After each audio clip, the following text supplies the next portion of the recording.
श्री राम नमस्कार। आज 7 मार्च 2024 एक नई कहानी के साथ आपसे जुड़ा हूँ। एक मिडिल क्लास घराने का लड़का जो उसकी पढ़ाई समाप्त हो जाती है और उसे एक अच्छी नौकरी मिल जाती है। बस उसको मन में अभी ये ख्याल आता है कि मैं नौकरी करूँगा और घर में अच्छी अच्छी चीज़ें लाऊंगा। जैसा हर इंसान का एक सपना रहता है वैसा भी उसका सपना जो आज पूरे होने जा रहा था। ऑफिस पे काम करना चालू कर देता है। धीरे धीरे दिन बदलने शुरू हो जाते हैं और मन में केवल उसको एक ही ख्याल रहता है कि मैं नौकरी करूँगा, पैसा कमाऊँगा, घर में मुझे जो चीज़ें सुख शांति जो है आज तक पा नहीं सकता, अभी मैं वो मिलने की और प्राप्त करने की कोशिश करूँगा। बस 20,000 रुपये पे काम करने वाला बंदा काम करना शुरू कर देता है और उसके प्रमोशन का राह देखना शुरू कर देता है। 1 साल होता है, 2 साल होता है, 4 साल होता है, लेकिन प्रमोशन कुछ होता नहीं है। लेकिन तनख्वाह उतनी ही रहती है। परेशान होना चालू हो जाता है, बीमारियां पकड़ना शुरू हो जाता है। सर दर्द से चालू होकर पेट दुखना है, ये डॉक्टर के पास, वो डॉक्टर के पास, कुछ ना कुछ उसका चालू ही रहता है। वो बोलता है कि मैं कितना पैसा डॉक्टर में वेस्ट करूं। परेशान हो जाता है, रात को नींद नहीं, बहुत सारी चीज़ें उसको पीछे लग जाती है।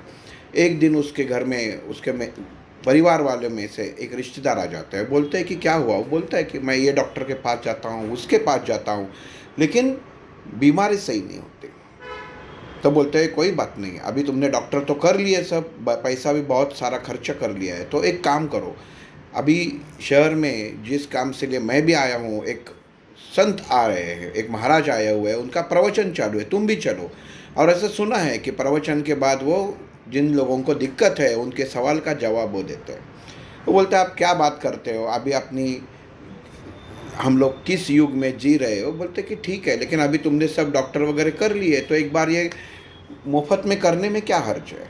बंदा सोचता है कि बिल्कुल सही कह रहे हैं, चलो ये भी एक बार मैं ट्राई करके देख लेता हूँ। प्रवचन के लिए जाता है। प्रवचन समाप्त होने के बाद सवाल पूछने के लिए जब ये स्वामी जी के पास सामने आ जाता है तो उनको बोलता है कि मेरे ऐसे ऐसी दिक्कत है, कुछ ना कुछ मुझे शारीरिक अड़चनें आती रहती है, मन मेरा अस्वस्थ रहता है, मैं क्या करूँ? बहुत सारे डॉक्टर हो गए लेकिन ठीक नहीं हो पा रहा। तो स्वामी जी बोलते हैं कि बेटा तुम काम कहाँ करते हो? तो बोलता है कि मैं ये कंपनी में काम करता हूँ। तुम्हारी तनख्वाह कितनी है? बोलता है 20,000 तनख्वाह है।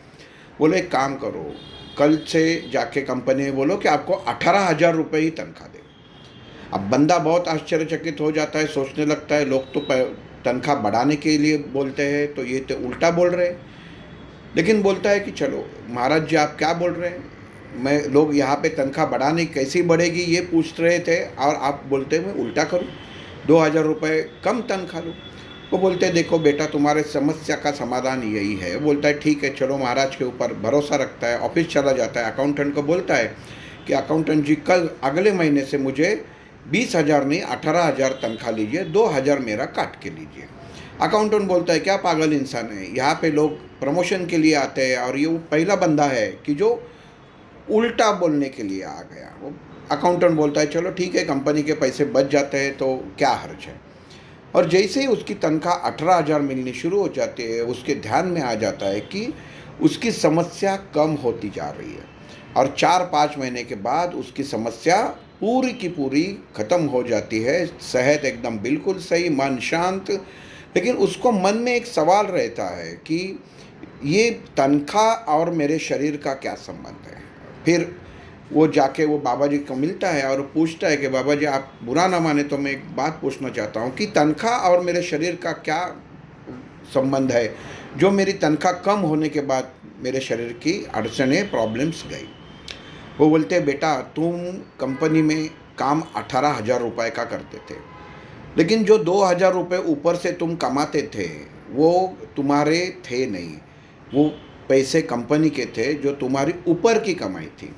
और जो इंसान ऐसे ऊपर की कमाई करता है उसके सब पैसे ऐसे ही दवाओं में, इधर उधर बीमारी में ये खर्च हो जाते हैं। दोस्तों कहानी यहाँ तक ही है, लेकिन सारांश ये है हम लोग ज़िंदगी में काम करते समय कंपनी के साथ जुड़े होते हैं, नौकरी में जुड़े होते हैं, इंसानों के साथ जुड़े होते हैं, कभी किसी को फंसाओ मत। कभी जो कंपनी हमारे ऊपर भरोसा रखती है उनका कभी भी भरोसा तोड़ना नहीं। थोड़े से पैसों के लिए हम भरोसा तोड़ देते हैं और जो नहीं चाहिए वो अनवांटेड चीज़ें हम लोग हमारे पीछे लगा के देते हैं। नौकरी में कभी कभी लोग रिश्वत लेते हैं, रिश्वत करके काम कर देते हैं। उनको लगता है कि मेरे पास बंगला है, गाड़ी है, मैंने जल्द से कमाया, लेकिन बाद में वो किसी बड़ी बीमारी में कुछ इसमें कन्वर्ट हो जाता है। वो इंसान शांत नहीं रहता, मन में केवल अशांति। वही पैसे से घर में खाना लाता है तो घर में भी अशांति रहती है। तो ज़िंदगी में आप जो भी कुछ कमाओ ईमानदारी से कमाओ, और जितना ईमानदारी से मिलता है उतने में ही सपना देखना शुरू करो। क्योंकि अगर आप ज़्यादा सपना देखना बुरी बात नहीं है, लेकिन गलत तरीके से सपना पूरा करना ये गलत बात है, क्योंकि वो कर्म से जुड़ा हुआ रहता है। वो कर्म आपको वापस उसकी सुख नहीं दुख में बदल जाता है। बस यही कहानी थी आज की। आपका सबका दिन शुभ हो। कल एक नए कहानी के साथ मिलेंगे। जय श्री राम।